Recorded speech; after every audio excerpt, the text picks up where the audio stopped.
remove pride and the fact that you remove that stumbling block of, okay, I've made a mistake, and replace it with, wow, let's see this as a great learning opportunity, actually, you and your team will progress so far quicker.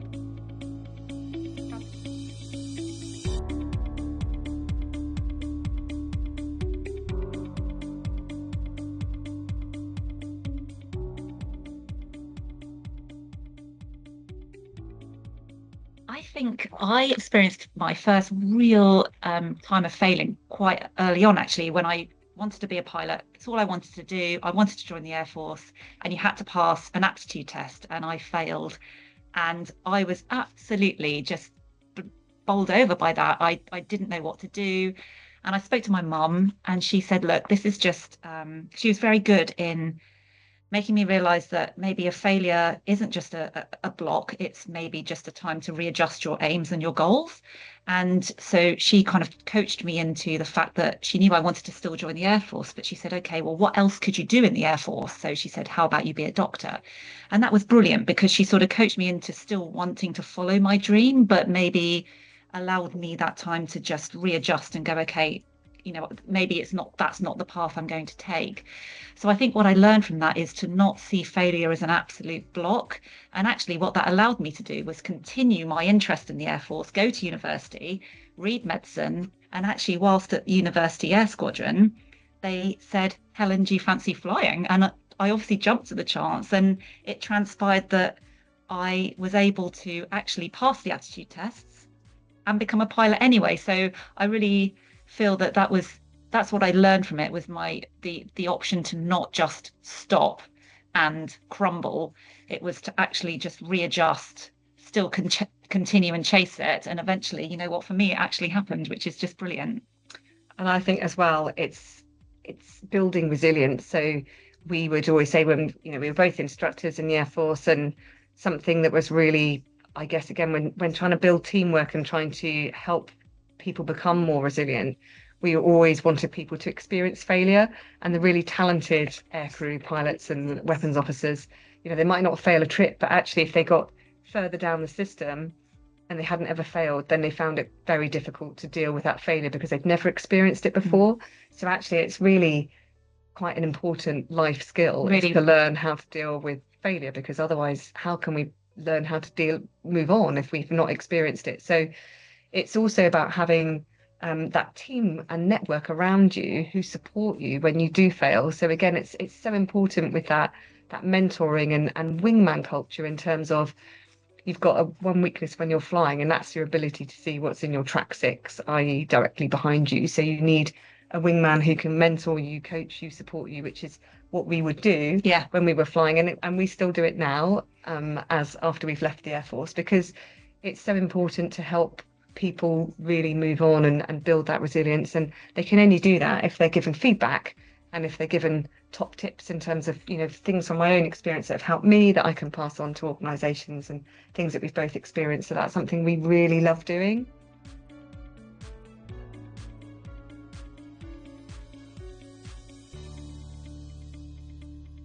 I think we talk about it, we tackle it head on, and we're completely honest about it.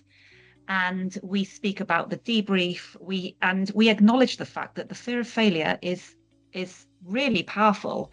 And actually, in a way, it's worse than the fear of the enemy, because you can train against the enemy, but you can't really train against that almost innate fear of failure. And Rosie touched on it earlier on, but we speak about the debrief, that we set an open and honest space for people to feel empowered to maybe highlight a mistake that they've made. And certainly when I was an instructor, or when we were instructors, our one job as the instructor was to set that space so that everyone could feel as if they were able to not feel so vulnerable when opening up to maybe something that they've done wrong. And one of the best things, and we speak about, is actually we would highlight our own mistakes, because actually if you can lead by example on that, then actually it means everyone feels happy and comfortable to do it, because actually it's a really altruistic thing to do, to be able to highlight a mistake, talk about your own performance, so that the rest of the team improves. So that's how we speak open and honestly about it, so that we can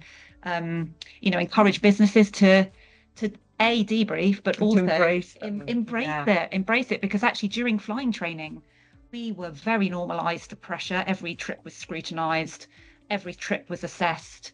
We did fail sorties, and actually we came to really welcome that pressure. And actually we enjoyed sometimes the trips that didn't go so well, because actually sort of enjoyed. Well, yeah, it's all relative, but they're great learning opportunities. And actually, I think if you can like you say, reframe how you see failure into if you remove pride and the fact that you remove that stumbling block of, okay, I've made a mistake, and replace it with, wow, let's see this as a great learning opportunity. Actually, you and your team will progress so far quicker.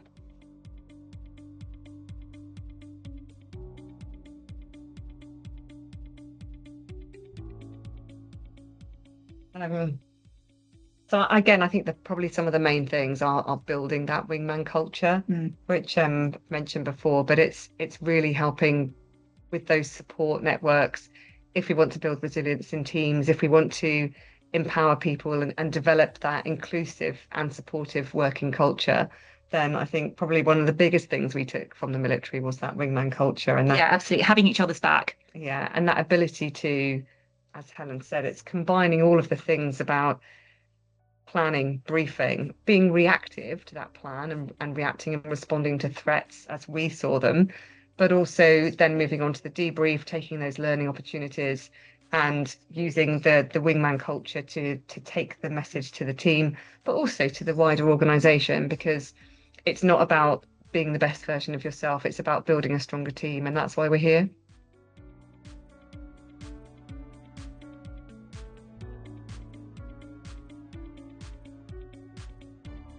I think we have two aspects, really, don't we? We have the female fast jet crew aspect.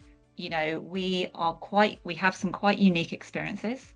We have a quite unique perspective on what is quite a unique job, and we can take people out of their comfort zone by talking about situations, experiences that we've had, which are quite exciting and really interesting and actually quite inspiring. So I think there's sort of that aspect of our talk. Absolutely. And then I've worked across industry since leaving the RAF. And so what we've been able to do is take the tools that we were given in the Air Force and transfer them and use them across different industries with different organizations and businesses and cultures, and really share some of that learning. And it's been such a rewarding experience for us, because there is commonality between what we have done in the Air Force and also what people do on a daily basis. And it's helping people adapt to change. It's helping people build resilience in teams, and it's helping them really transform themselves and really bring that organization on. Yeah, it's really nice to hear. Quite often we hear the audience say we were surprised at how relatable what you spoke about is. And actually, it does sound quite unique. It is, but actually pressure is pressure. It doesn't matter what the stressor is, and it doesn't matter what the situation is. That personal feeling of pressure, or whether it be imposter syndrome or, a fear of failure, it's common across all humans. We're all humans and not robots. So I think that's also been lovely, hasn't it? Speaking to businesses and then them see that even fighter pilots, have insecurities, vulnerabilities, and the same worries that you would do in an office or in any walk of life. So I think that's been lovely as well, hasn't it? Absolutely.